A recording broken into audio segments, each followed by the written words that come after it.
Hello दोस्तों, तो यहाँ पे हमें एपिसोड की शुरुआत में सोनिक का सीन दिखाया जाता है जो कि एक बड़े से मॉन्स्टर से लड़ रहा होता है। और मैं आपको बता दूं कि जब साइटामा सोनिक को हरा देता है, ये उसके बाद की स्टोरी है। इसे सोनिक उस मॉन्स्टर से लड़ने की पूरी कोशिश करता है लेकिन उससे जीत नहीं पाता और अंत में वो मॉन्स्टर सोनिक की टांगों के बीच पे अटैक कर देता है। और हमें दिखाया जाता है कि ये सिर्फ और सिर्फ सोनिक का सपना था और वो नींद से चिल्लाता हुआ उठता है। नीचे एक शिकारी होता है और वो कहता है कि हे, क्या तुम ठीक हो? दोबारा से कोई बुरा सपना देखा क्या? किस टाइप का मॉन्स्टर है ये साइटामा? हाँ, तो यहाँ पे सोनिक चौंक जाता है कि इसको साइटामा के बारे में कैसे पता। तो वो शिकारी बताता है कि तुम अपनी नींद में साइटामा साइटामा चिल्ला रहे थे, इसलिए पता चल गया। ठीक है, यहाँ पे हमें दिखाया जाता है कि एक बहुत बड़ा सा पेड़ होता है और सोनिक ने साइटामा का फेस उस पर बना रखा होता है। वो मन में कहता है कि मेरे साथ आज तक कभी ऐसा हुआ नहीं। चलो, लड़ाई हारना एक अलग बात है लेकिन अब मेरे अंदर वो बात नहीं रही। ये तो बहुत बुरा है। वो बस एक ही तो लड़ाई थी और मैं अपने बुरे लक की वजह से हार गया। हम दोनों के बीच में तो कोई भी डिफरेंस नहीं होना चाहिए था। यहाँ हमें दिखाया जाता है कि सोनिक सोचता है कि साइटामा उसके सामने आ गया और वो सोचता है कि कैसे जब साइटामा उसके सामने फिर से आएगा तो वो उससे सामना करेगा। जब सोनिक यहाँ से भागता है फुल स्पीड में तो साइटामा भी उसकी स्पीड को मैच करता है और उसे डराता है। और अंत में जब सोनिक साइड में आता है तो उसे दिखता है कि भाई साइटामा फिर से अपना पंच लेके उसके टांगों के बीच में मार देता है। ये सोच के ही सोनिक की जान से निकल जाती है और वो कहता है कि मैं फिर चाहे कोई भी स्ट्रेटेजी यूज कर लूं, मैं अपने आप को जीतते हुए देख ही नहीं पा रहा। यहाँ पे हमें अगली सुबह का सीन दिखाया जाता है और वो शिकारी पूछता है तो कैसा रहा? लगता है कि जब कोई इंसान ट्रॉमा में होता है तो ऐसे ही लगता है कि नहीं? तो सोनिक कहते हैं कि तुम सच में अच्छा आदमी हो शिकारी। तो वो शिकारी कहते हैं कोई बात नहीं, चिंता मत करो, हम दोनों ही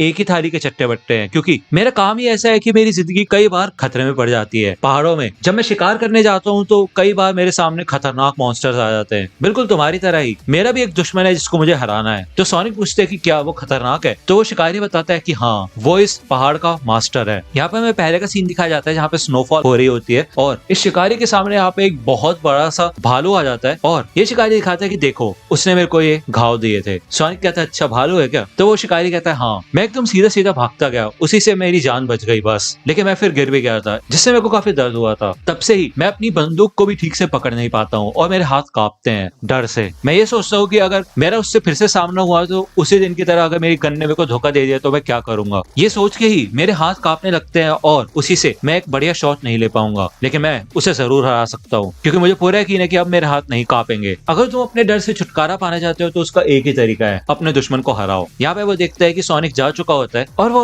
अपने मन में कहता है कि कौन कहता है कि मैं साइटामा से डरता हूँ, ऐसा हो ही नहीं सकता। तभी उसको यहाँ पे आवाज आती है। वो देखता है कि एक छोटे से सुअर के बच्चे के पीछे एक बड़ा सा सांप पड़ा होता है और वो सुअर के बच्चे को अपनी पूंछ से दूर फेंक देता है। यहाँ पे सोनिक खड़ा होता है और वो सुअर का बच्चा उसके पीछे आकर छुप जाता है। सोनिक कहता है क्यों नहीं, ट्रेनिंग के लिए ये बढ़िया है। इधर वो सांप के पीछे आ जाता है और वो जैसे सांप को देखता है उसे साइटामा की याद आती है। तभी वो एकदम से अपनी दिशा बदल लेता है और फिर से कूदता है और अपना विंड ब्लेड किक अटैक करता है। लेकिन जब वो सांप फिर से सोनिक की ओर बढ़ता है तब सोनिक को वही सीन याद आता है जब साइटामा ने सोनिक की टांगों के बीच में मारा था। वो फिर से सांप से बच के साइड में आ जाता है। तो सोनिक कहता है ठीक है, मैं मानता हूँ साइटामा, मुझे तुमसे डर लगता है। यहाँ पे इस बार जब वो सांप की ओर बढ़ता है तो वो अपनी ब्लेड से भाई सांप के टुकड़े टुकड़े कर देता है। वो सुअर के बच्चे को थैंक यू कहता है कि उसकी वजह से उसकी ताकत वापस आ गई है और हमें दिखाया जाता है कि ये लोग उस सांप का मीट पकाते हैं। और शिकारी कहते हैं तुम्हें पता है सांप का मीट भी कमाल का होता है। वो सुअर के बच्चे को भी थोड़ा देता है और वो शिकारी कहता है क्या बात है, ऐसा लगता है कि ये सुअर का बच्चा तुम्हें पसंद करने लगा है कि नहीं? तो सोनिक कहता है क्या, सुअर का बच्चा? तो शिकारी कहता है हाँ, मतलब जंगली सुअर के बच्चे ज्यादातर इंसानों के पास नहीं आते। तो सोनिक कहता है तुम उसे सुअर का बच्चा क्यों कह रहे हो? तो वो शिकारी कहता है मतलब है क्योंकि वो सुअर का बच्चा, इसलिए यही तो कहा जाता है उन्हें, ये तो नॉर्मल है। तो सोनिक कहता है नहीं, हम इसका नाम रखेंगे, मैं रखूंगा इसका नाम। तो शिकारी कहता है ठीक है। तो सोनिक कहता है इनो, इसका नाम होगा इनोशिशी, कैसा है? तो शिकारी कहता है हाँ ठीक है, मतलब नॉर्मल सही है,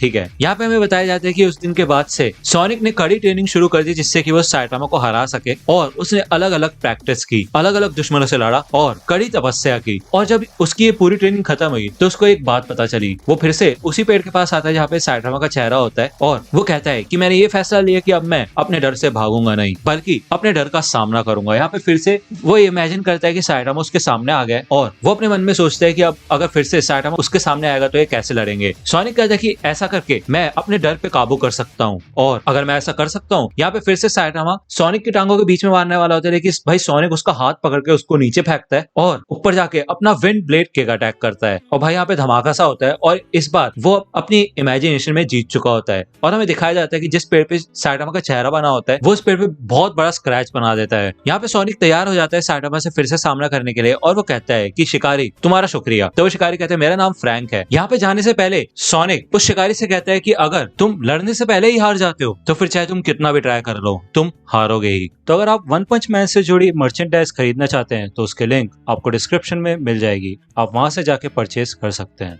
वो शिकारी इधर बैठा होता है और वो कहता है इनो तुम्हें पता है उसने क्या बोला? क्या होगा इनो, उसकी याद आ रही है क्या? चिंता मत करो, जब वो हार जाएगा तो वो फिर से वापस आएगा। तभी यहाँ पे इनको आवाज आती है और आगे से वही भालू इनके सामने आ जाता है। वो बहुत तेज घुर्राता है और इस शिकारी की ओर भाग के आने लग जाता है। ये शिकारी कई शॉट मारता है लेकिन उस भालू के ऊपर कोई शॉट नहीं लगता और ये उस सुअर को बचा के उस कैबिन के अंदर आ जाता है। जब वो एक छेद से उस भालू को देखता है तो वो भालू उस कैबिन को भी तोड़ देता है और ये साइड में आके गिर जाते हैं। उसको सोनिक की बात याद आती है कि शिकारी अगर तुम लड़ने से पहले हार जाओगे तो फिर चाहे तुम कितनी भी कोशिश कर लो तुम हारोगे ही। तो वो शिकारी कहते हैं सोनिक मैं समझ गया तुम क्या कह रहे थे, इसका मतलब मैं जीतूंगा यहाँ पे। लेकिन फिर से उसकी गन अटक जाती है और उसमें से शॉट नहीं निकलते और वो भालू इस हंटर को बहुत दूर उड़ा देता है। वो उसकी तरफ बढ़ रहा होता है और इनो भी उसके पास आ जाता है। ये भालू इनके ऊपर हमला करने वाला होता है लेकिन तभी यहाँ पे साइड में साइटामा आ जाता है और वो कहता है क्या बात है, एक भालू बुरा नहीं है लेकिन एक जंगली सुअर भी चलेगा, वो ज्यादा सही है। यहाँ पे इनो को साइटामा का चेहरा याद आ जाता है और वो उसको देख के भाग जाता है और यहाँ पे सिर्फ भालू बचा होता है। तो साइटामा कहता है कोई बात नहीं, भालू से ही काम चला लेंगे।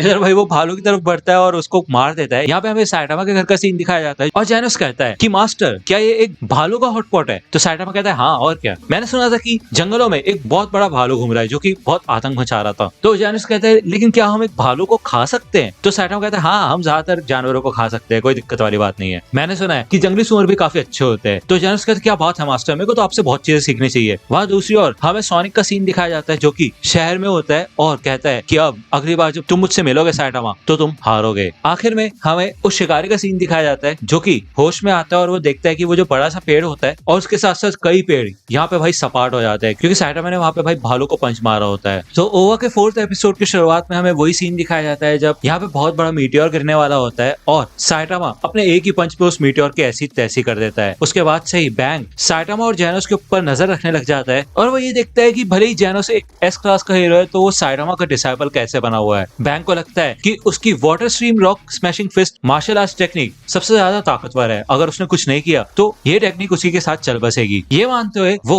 साइटामा और जैनोस को अपने डोजो ज्वाइन करने के लिए मनाने की कोशिश करता है और उन्हें अपना एक कार्ड देता है और जैनोस के मना करने पे भी साइटामा उसका कार्ड ले लेता है। यहाँ में अगले दिन का सीन दिखाया जाता है जब बैंग उनका इंतजार करते करते थक जाता है और उसे गुस्सा आता है कि ये लोग आए नहीं। वही दूसरी ओर हमें शॉपिंग डिस्ट्रिक्ट का सीन दिखाया जाता है जहाँ पे साइटामा और जैनोस शॉपिंग करके आ रहे होते हैं। तभी वहाँ पे साइटामा देखता है कि एक ट्रक आ रहा होता है और उसे लगता है कि वहाँ पे बिल्ली है लेकिन वो असलियत में एक पन्नी होती है और उसका मीट भी वहाँ पे खराब हो जाता है जिसपे ट्रक चढ़ जाता है। यहाँ पे बैंक देखते हैं कि सच में साइटामा काफी ज्यादा ताकतवर है, मतलब उसने ट्रक के आगे कूदने से पहले सोचा भी नहीं और ट्रक की भी ऐसी तैसी हो गई। कोई शक नहीं कि जैनोस उसका डिसाइपल है। यहाँ पे बैंक फिर से इनके पास आता है और वो कहता है कि अगर तुम मेरे डोजो आओगे तो मैं तुम्हें बता दूं कि हमारे डोजो को प्रीमियम मीट मिलता है, वो मैं तुम्हें फ्री में दे दूंगा। तो साइटामा कहता है अच्छा ऐसी बात है क्या, तो चलो फिर कहाँ पे है तुम्हारा डोजो, चलते हैं अभी। जब ये लोग इधर आ जाते हैं तो बैंक कहता है लेकिन उससे पहले मैं तुम्हें कुछ दिखाना चाहता हूँ। यहाँ पे वो काफी सारी प्लेट्स बस एक ही सेकंड के अंदर तोड़ देता है और वहाँ और भी प्लेट्स होती है जिनको साइटामा एक ही बार में तोड़ देता है और वो कहता है कि मीट का क्या हुआ। यहाँ पे बैंक कहता है यार ये तो सच में काफी ज्यादा ताकतवर है, हद से ज्यादा ताकतवर है।